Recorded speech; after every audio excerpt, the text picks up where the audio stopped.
understand the pulse of the road and the future of flight. From viral trends, policy shifts, we cut through the traffic to bring you the stories that drive us. Your fast track guide to everything on the move starts right now. From the Billionaire News Channel studio to Mel 947 BFM, I'm Paolo del Rosario. This is Shift Happens.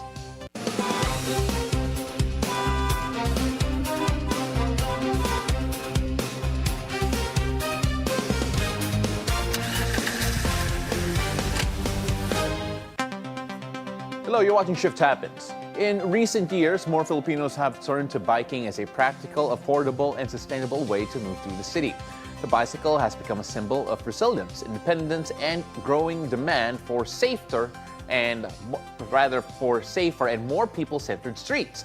But despite the rise of bike communities and active transport advocacy, many cyclists still face limited bike lanes, road safety risks, and transport systems that are often not designed with them in mind. As cities continue to develop, many advocates believe that the future of mobility should also make streets more safe, more accessible, and more inclusive for everyone. Through community rides, bike commute workshops, and online storytelling, a new wave of advocates is now encouraging more Filipinos to see cycling as a realistic part of everyday life. Now, behind these efforts are advocates who continue to push for better road sharing, stronger bike culture, and greater awareness on the importance of active transport in the Philippines.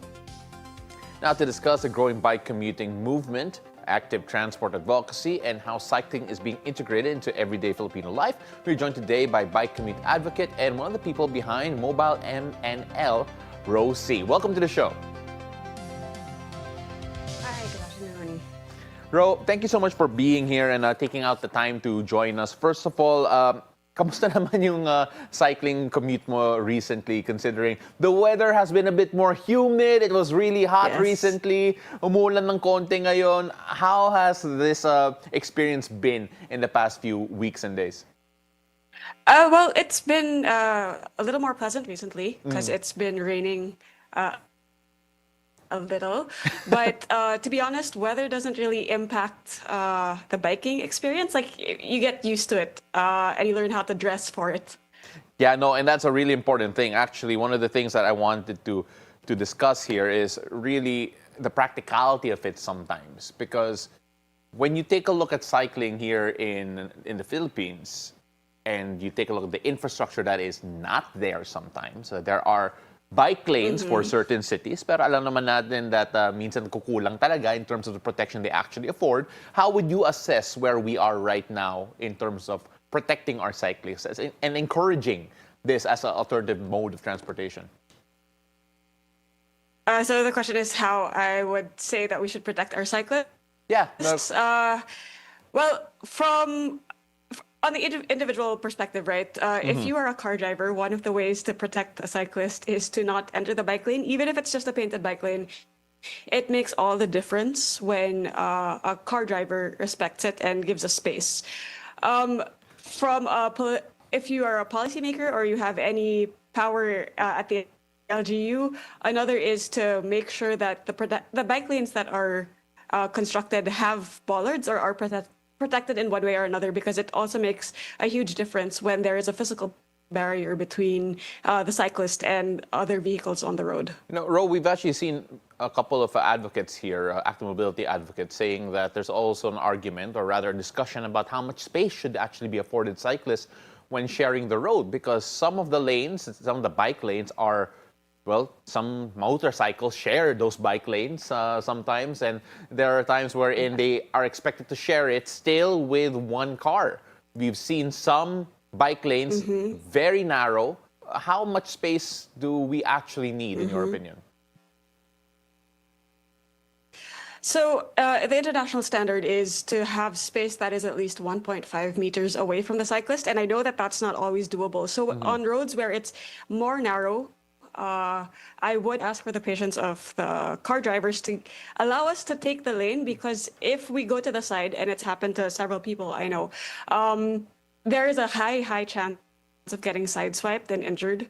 So I'm speaking from the perspective of a cyclist. If it's very narrow, take the road and then try to get out of the way as soon as possible. But that's how it works when it's that narrow. Yeah, you know, because I'm looking at the the videos that we have been provided and some of the photos, and some of those bike lanes are, they're pretty narrow in general, and of course safety is an issue, but I also understand it's a community thing right now wherein you try to help keep each other safe. Can you tell us a bit more about the bike community that you're part of, that you're working with to ensure that everyone is a bit safer, more educated when actually taking a bike out to commute? Okay, so I am part of a group of groups actually, and one of the things that we've been doing is called a bike commute workshop, where people learn by doing, similar to art workshops where you learn by doing. So we teach them things like how to properly switch lanes, how to anticipate what a car is going to do. We teach them when to slow down, when to give way, and we also show them when it's okay to assert ourselves. We don't always have to, this might be controversial, but we don't always have to yield to a car, especially if it's safer for us to go ahead, if that makes sense. Why is it controversial in your mind? Because a lot of people say that cars have the right of way, full stop, and bikes should be the ones yielding. That's a common opinion. Well, that's really interesting, because me personally, I feel that cyclists could almost be considered as pedestrians given the lack of protection that they have from the car or a motorcycle or so on. It's a completely different animal, but that might be a very long discussion. But then in terms of the community that you have here, there are people who are also learning about being part of this experience, learning how to commute in general. When you have a beginner come in and wanting to change the way that they move around the metro, what are the first things you tell them to make them feel safer and, of course, let them know that this is viable? Okay. One of the things that we do, especially with the first timers, is we do not force them to, it's called filtering, when the cars are stopped and you kind of go through them. Yeah. It's very common for cyclists to do that. But if we are with a first timer, we won't, because it takes a lot of experience to be comfortable doing that.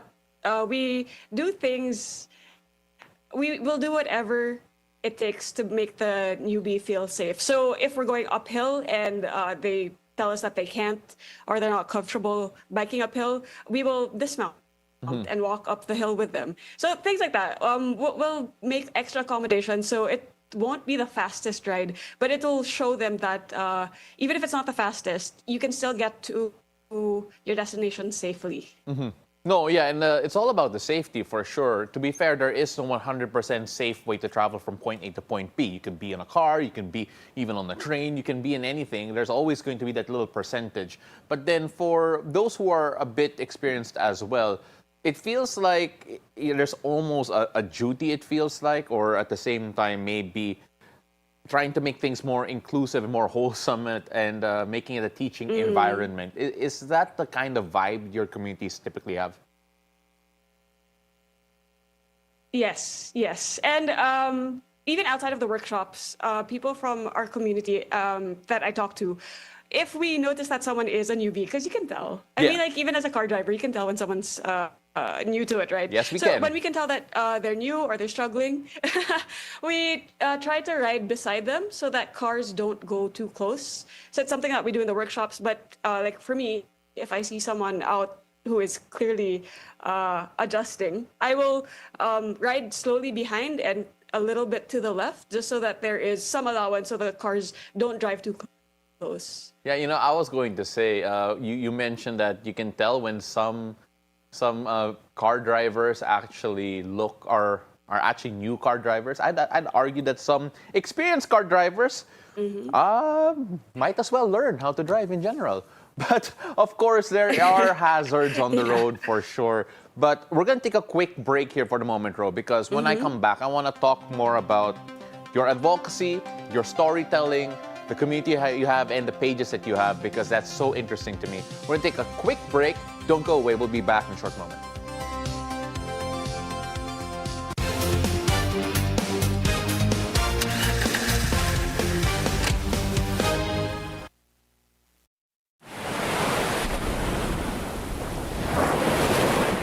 Looking escape? Discover Club Nalu, a serene beachfront retreat where stillness meets style. Nestled along the quiet shores of Bacnotan in La Union, Club Nalu is designed for slow mornings, ocean breezes, and moments that help you unwind. From cozy rooms and sun-drenched villas to relaxing spaces inspired by nature. Every corner invites you to pause, breathe, and recharge. Club Nalu, come as you are and leave feeling a little lighter. Book now at clubnalu.ph.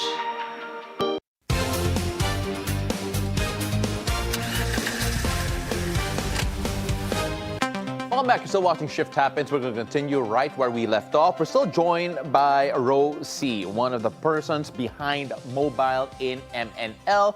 According to the social media page of Rowhe Siy, saddle_row, just a bike commuter who likes clothes. And I just want to talk about the community that you've helped develop online in particular. It feels like there is a growing demand, a want for really more practical ways of going around, active mobility, cycling in particular, and of course, being able to look good while doing it. Are you surprised with the type of reception that you're getting online when you started out this page and of course, with the content that you put out? I was surprised by the reception, particularly for this page. So I had mobile in Manila for a while, but then I got too busy to interview people. And this is actually the second personal account that I've had. The first personal account that I had that was also a mobility advocacy page focused on data. I would quote studies, I would quote things like that, and it didn't land well. It's like, less people fun. just wanted to argue or yeah. But like when I started showing like, I think one of the first ones that blew up was I showed my outfits while I was biking. And suddenly people were like, you can look like that and bike. So I think people were surprised as much as I was surprised, the reception. So yeah, that's how I felt about the reception to this particular account. Bro, tell me the truth. Gaano kahirap mag-aura when you're actually on a bicycle? Because I've seen some of the fits. They're fantastic. You look great. But at the same time, some people might be thinking that, yeah, that can't be done every day. I don't know. I mean, how do you make that work? It's actually, I think at this point, I've kind of got it down to a science. Like, I know what outfits work, what don't. I will admit that there were some outfits that were way too hot to be biking in. It felt like death biking home because it was so hot. But I think after some time, I just learned. I think me and like all of my bike commuting friends, we all kind of learn what style is compatible with the way that we ride. Yeah, because, you know, the reason why I bring this up is because some people might not have fun with the idea of cycling. That it's a torture to always do it in Metro Manila in particular because of the state of our streets, because of the state of our driver education in particular. But then here you are making it look fashionable and having a lot of fun doing it. Is that something that you want to try to dispel? Has that been working? I know there are points to improve, but then, in other words, how can we have more fun actually doing this, active mobility and commuting with our bicycles? How to get more people? Honestly, I found that just showing that it can be fun. What I am trying to actively dispel is that it is torture every day. It is torture. I will admit it is torture, but only for the first 2 to 3 weeks. After that, you adjust to the roads, to the drivers, and also to what kind of clothes you can wear. And then it gets better. That's why I push for these bike commute workshops and I push for these community rides because it's always the start that is the most difficult. And it is always, once you get over that little okay, it's not a small hump. Once you get over that large hump, biking gets a lot more enjoyable. And that is a message that I would want everyone to hear and hopefully listen to. Yeah, because the thing is, the more I hear it, the more I listen to the way that you talk and just really advocate for this. It's it feels like there are a lot of misconceptions. I'd also like to remind people that it's also torturous driving in Manila traffic in particular. So it's just a different type of torture. But at the same time, Ro, when we talk about the way that the community has come together, right? We talked about your community a while ago. And it feels like apart from it being a nurturing place where you have to mentor each other to grow, how important is it to have that community to stay safe as well? Because when you talk about the numbers of when you go bike, some people say not enough people bike for legislators, policymakers to make a difference. But then the bigger the community, the louder the voice. How important is that more and more people come together? It is incredibly important, especially since, as you pointed out, a lot of people are saying that there aren't enough bike commuters. We've had this chicken and egg conversation for so long. For as long as I've been an advocate, we've had this conversation. So, like, seeing more people bike, not only does it add to like the safety numbers on the road, it also adds to the voices. Like, I think now more people are interested in bike commuting because so many people are talking about it online. So that's a huge change that is important. I had another point, but now I can't. It escaped me. But it is extremely important to get more people. Okay. And the more bikers there are, the more likely it is that every single driver will know a cyclist. And because they know a cyclist personally, they will also be nicer. This is something that I've seen kind of happen in real life. At the start of when the pandemic just lifted from ECQ to MECQ, I think, and cars were coming out, no one knew how to behave around cyclists. Everyone was aggressive. But because there's so many cyclists now, almost everybody knows someone. And suddenly, I would say like 9 out of 10 times, car drivers are nicer because they can see a cyclist and think, oh, this might be my friend. This might be a friend of my friend. So from the lobbying to the social aspect, it is incredibly important to have more cyclists. No, yeah, absolutely. Because again, just seeing more and more people on the road. I actually see more cyclists along EDSA right now. I don't think that's safe yet, to be quite frank. When I look at the way that some of the cyclists really brave the traffic, it feels like they're tempting some of the drivers to be a bit more educated and intelligent in the way that they drive and more considerate. What do you feel are the biggest problems that need to be addressed in order for active mobility to be more viable, feasible to a wider public? Right now, it feels like it's the brave ones. It's the ones who do it out of necessity who do that. But how can we make this more widespread, more mainstream in general? Okay, I'm going to start quoting studies. Go ahead. Because I think the clearest one that has been shown to have the biggest impact is really to have protected bike lanes. Not only does it encourage more cyclists, but it encourages women in particular. Right now, there is a huge disparity in the population between men who cycle and women who cycle. And bike lanes are probably the most influential things that can influence whether or not someone decides to bike from point A to point B in Metro Manila. Apart from that, we also need end-of-trip facilities. So the new MMDA had the showers set up, right? That's great. That's just one part of the equation. We also need safe bike parking. More and more places are, strangely, for some reason, removing bike parking. And that is making it so much harder for people to bike commute. So BGC has removed bike parking. Ayala, the center has been removing bike parking. And that is honestly making it harder. So if more places provided that, and bike parking is a rack. Some places will say they have bike parking, but that doesn't count. So bike parking, bike lanes, other end-of-trip facilities like lockers and showers, those things would help a lot. No, yeah, absolutely. My quick story here.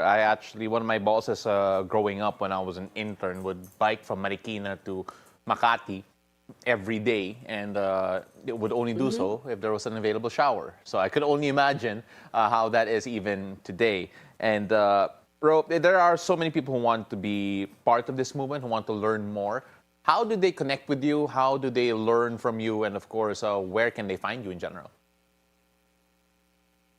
Okay, so I have a TikTok account and I have a Instagram account. They're both saddle.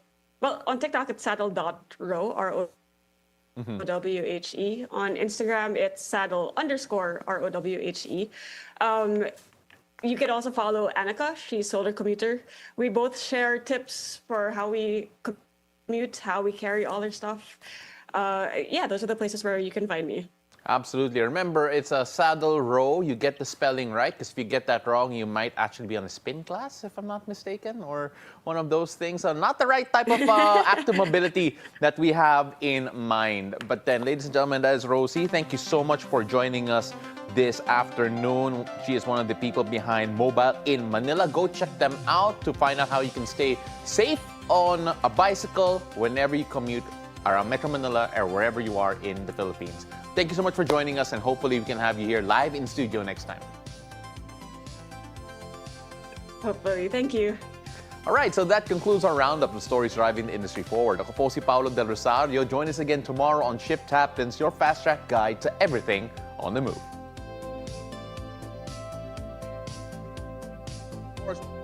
On later on, because meanwhile we'll be watching the events at the Senate this afternoon. Stay tuned for the BNC special Senate Under Fire starting 2:30 p.m. Keep it here on the Billionaire News Channel.